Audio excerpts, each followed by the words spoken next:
हमें से जितने लोग हैं ना, वे बचपन में और बचपन से इस गाने को सुनते रहे होंगे होली के अवसर पर। होली खेले रघुबीरा अवध में, होली खेले, सुनते रहे होंगे ना। लेकिन क्या सचमुच पिछले 500 वर्षों से रामलला ने होली खेली थी क्या अवध में? आपके एक वोट ने वो साबित कर दिया कि नहीं, रामलला अपने अवध में होली खेली।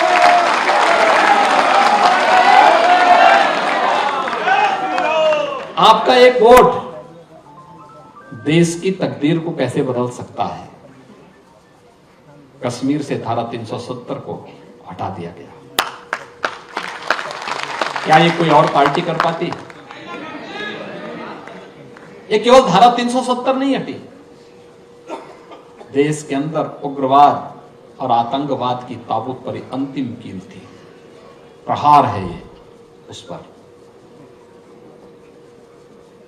भारत के अंदर अब आतंकवाद के लिए कोई जगह नहीं। एक संदेश भी है, अब कश्मीर में हमारे सुरक्षा बलों के जवानों पर कोई पत्थरबाजी नहीं, बल्कि लोकतंत्र की बहारें अब जम्मू कश्मीर के अंदर खिलती हुई दिखाई दे रही है।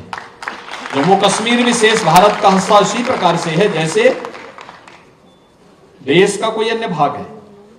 पूर्वोत्तर के राज्यों में उग्रवाद नहीं है। एक वोट ने पूरे पूर्वोत्तर भारत को अपने साथ जोड़ दिया है।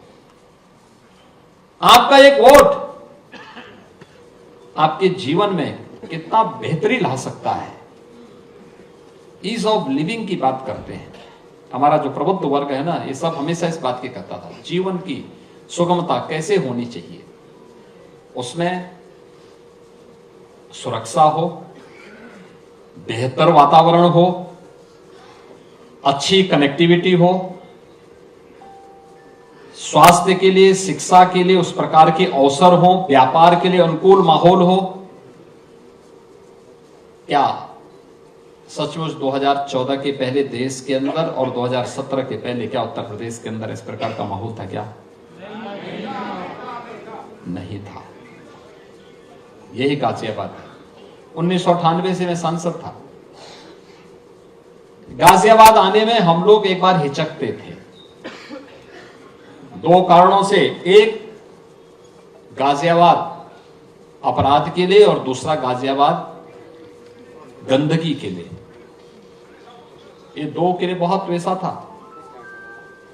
किस प्रकार की अव्यवस्था थी। और आज गाजियाबाद स्मार्ट सिटी में नंबर बनाता है। तो चेंज है। गाजियाबाद पुलिस कमिश्नरेट का, पुलिस रिफॉर्म का सबसे अच्छा उदाहरण बनता जा रहा है। एक गाजियाबाद की पहचान बन गई। सुरक्षा का बेहतर माहौल। अभी मैं यहां पे रियल एस्टेट से जुड़े हुए लोगों का परिचय ले रहा था। यानी वर्षों से जिन लोगों को मकान नहीं मिल पाए थे, आज गाजियाबाद में संभव हो पाया है कि उन बायर्स को बिल्डर समय पे मकान दे रहे हैं और बेहतर तरीके से दे रहे हैं। क्या चेहरे पे चमक है उन लोगों की, जिन लोगों को वर्षों के बाद अपना आवास मिला है। ये केवल बिल्डर की गलती नहीं थी, सरकार की अकर्मण्यता भी थी, जो निर्णय नहीं ले पा रही थी। सरकार ने निर्णय लेना प्रारंभ किया, एक साथ दोनों के साथ संवाद बनवाया। आज परिणाम क्या है? बिल्डर बायर की समस्या का समाधान अंतिम निष्कर्ष पर पहुंच रहा है। लाखों लोगों को उसका आवास मिल रहा है। लाखों लोगों का मतलब, लाखों परिवारों का मतलब, लाखों लोग उससे लाभान्वित होंगे। उनका ईज ऑफ लिविंग उनके लिए वही है। एक आवास, सिर ढकने के लिए अब किराए पे नहीं रहना पड़ेगा, अपने स्वयं के मकान पर रहना पड़ेगा। एक स्वावलंबन का माहौल उसके घर के लिए। यह अवसर कैसे? एक वोट ने बदला है। पहले दंगे होते थे, आज दंगा नहीं है। दंगों के कारण कर्फ्यू लगता था, आज कर्फ्यू नहीं है। आज तो कावड़ यात्रा निकल रही शानदार तरीके से। पहले कावड़ यात्रा इसलिए नहीं निकलती थी कि कुछ लोगों को कष्ट होगा, कुछ लोगों को कष्ट होगा। हमने कहा कि भी देखो, हम किसी को कष्ट पहुंचाने के लिए नहीं आए हैं, हम तो समाज को संतुष्ट करने के लिए आए हैं। और समाज की संतुष्टि यह है कि आस्था का सम्मान होना चाहिए। भारत की सनातन आस्था का सम्मान होना चाहिए और आस्था का सम्मान कावड़ यात्रा से होगी।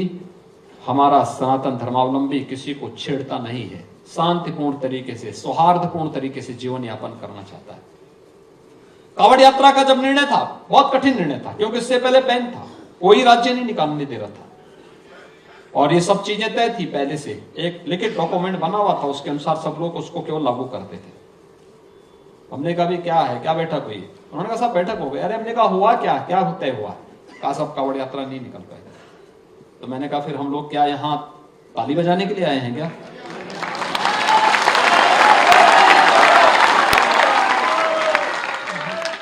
हम यहाँ भजन गाने के लिए नहीं आए हैं, भजन गाने के लिए हमारा मठ है, हमें जब गाना होगा मठ में जाएंगे।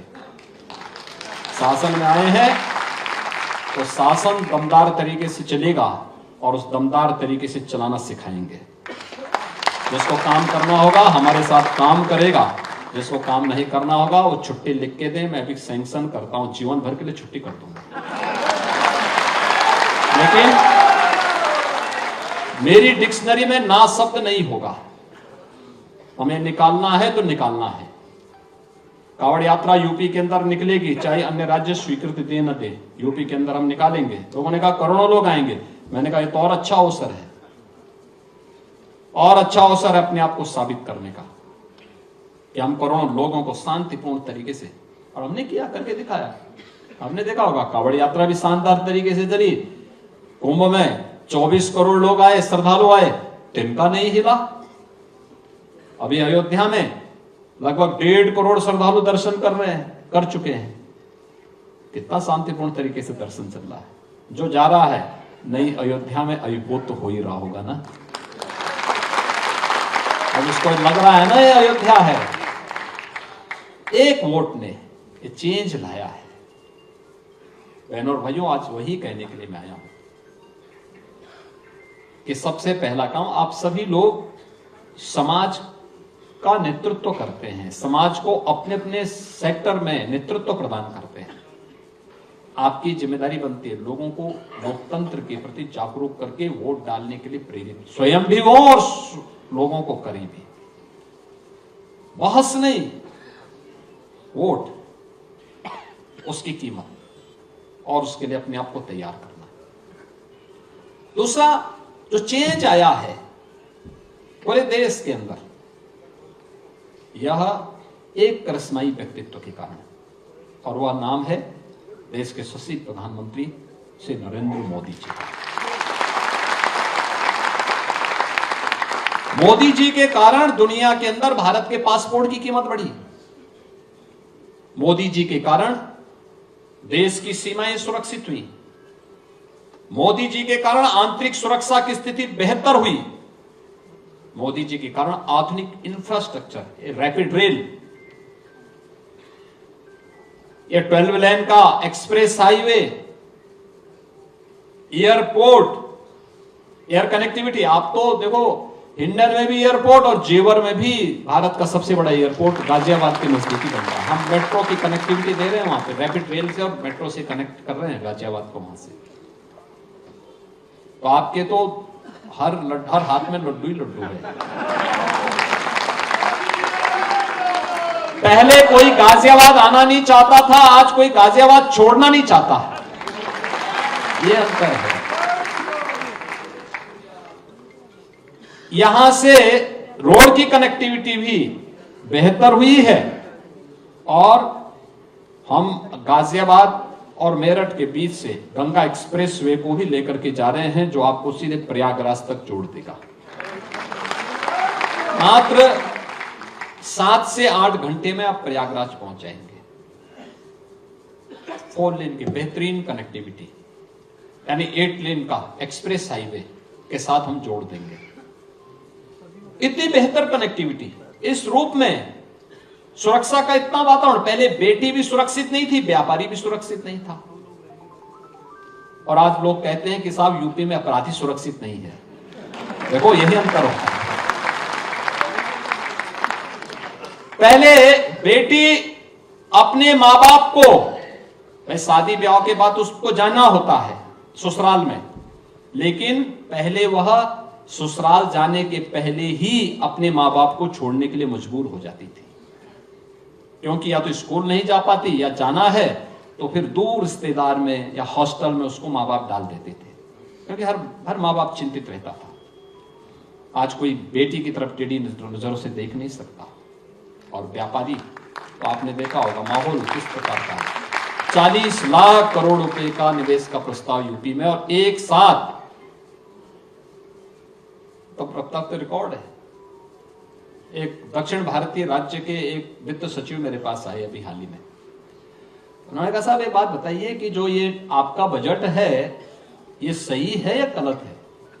हमने कहा आपको क्या लगता है? कहा साहब पहले तो वहां सोचा जाता था कि साहब यूपी तो कुछ नहीं कर सकता, आप 7.5 लाख करोड़ रुपए का बजट यूपी प्रस्तुत कर रहा है। मैंने कहा आपके यहाँ का कहां कितना है? कहा 3.5 लाख। तो मैंने कहा फिर मैं इसीलिए कहता हूं यूपी अब देश की अग्रणी अर्थव्यवस्था है। सबसे बड़ा बजट यूपी का, देश के अंदर किसी भी राज्य में सबसे बड़ा बजट आज के दिन पे यूपी का है।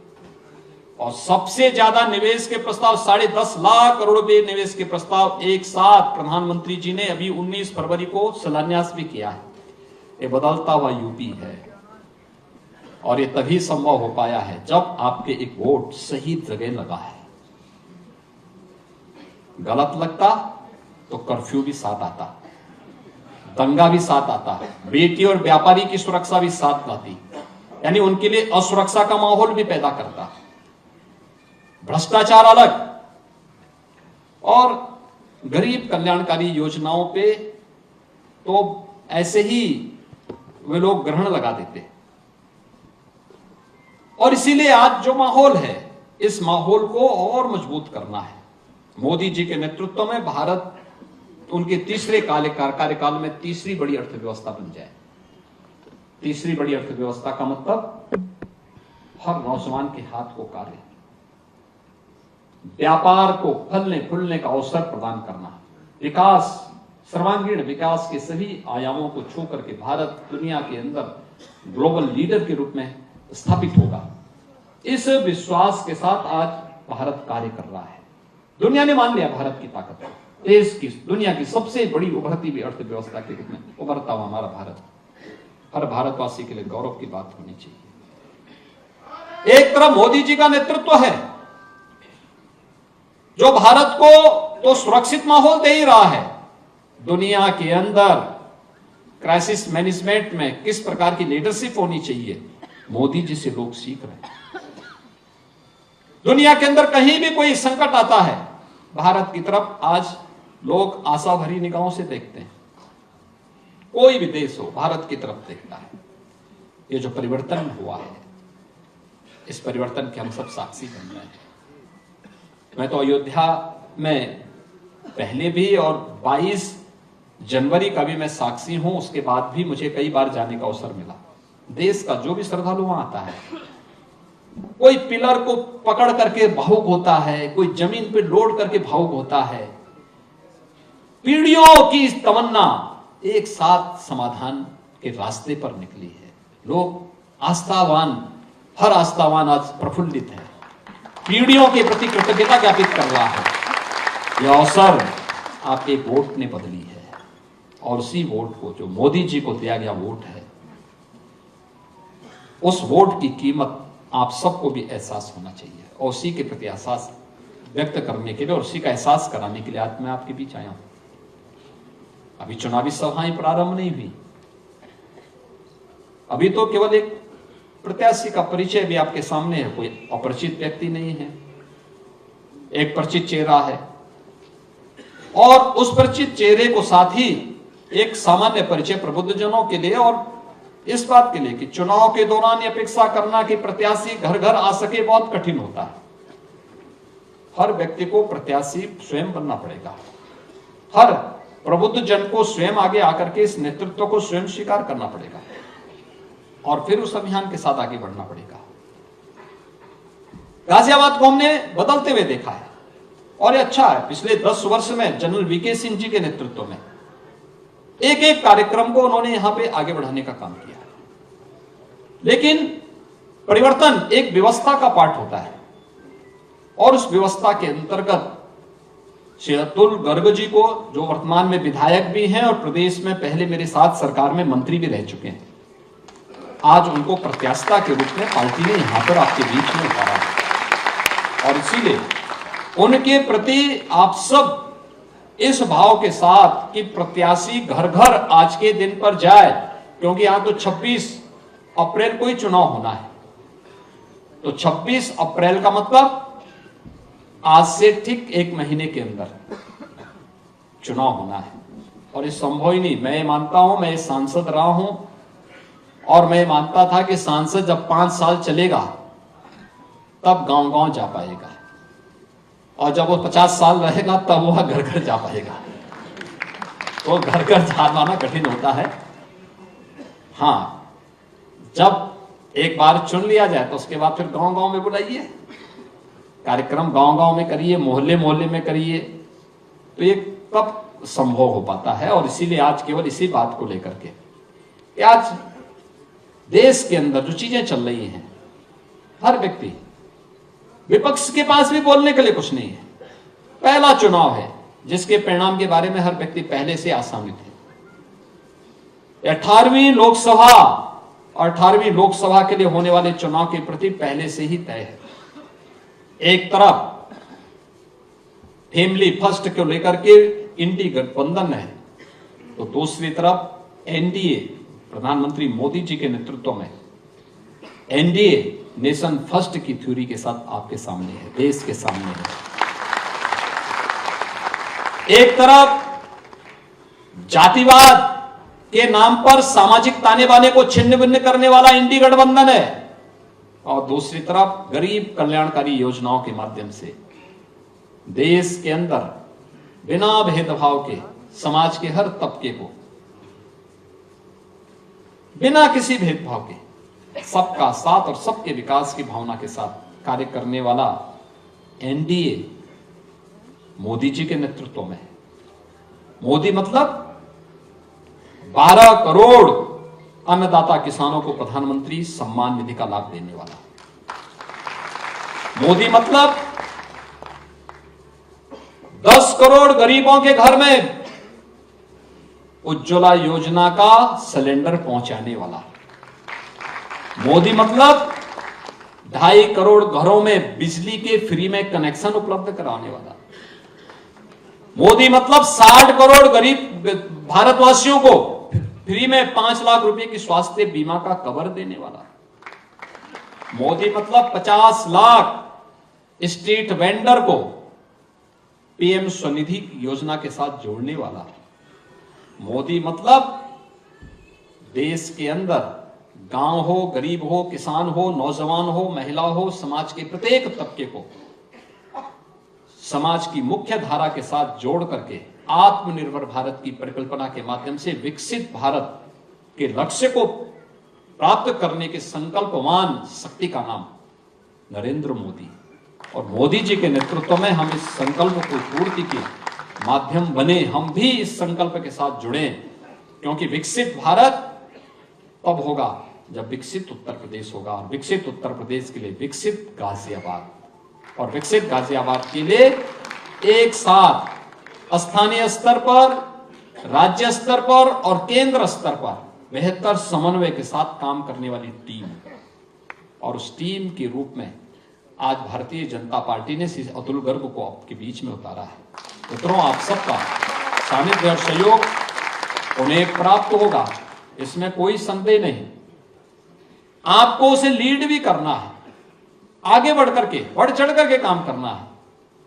चुनाव के बाद आप उनका उपयोग करिए, खूब लेके गांव गांव घूमिए, हर जगह घूमिए, लेकिन चुनाव के दौरान अपेक्षा करना कि प्रत्याशी एक एक घर में, एक एक गांव में चला जाए, बहुत कठिन होगा। एक संसदीय क्षेत्र में कम से कम 2000 से अधिक बूथ पड़ेंगे। 2000 बूथों पर समय दे पाना, क्योंकि 1 महीने का समय है, कुल 30 दिन का समय, और 30 दिन के समय के अंदर एक एक घर तक टच करना बहुत कठिन होगा, असंभव सा कार्य लगता है। उन स्थितियों में हम सबको सावधान रहना होगा। आज के इस अवसर पर यहां की जिम्मेदारी आप सबके भरोसे छोड़ते हुए मैं विश्वास करता हूं कि आपकी इस एक वोट ने देश की तकदीर को बदला है। देश की आस्था को सम्मान दिया है, देश के नौजवानों की आजीविका को संबल प्रदान किया है, भारत की सीमाओं को सुरक्षित किया है। आपका एक वोट विकसित भारत की परिकल्पना को साकार करने में सहायक होगा।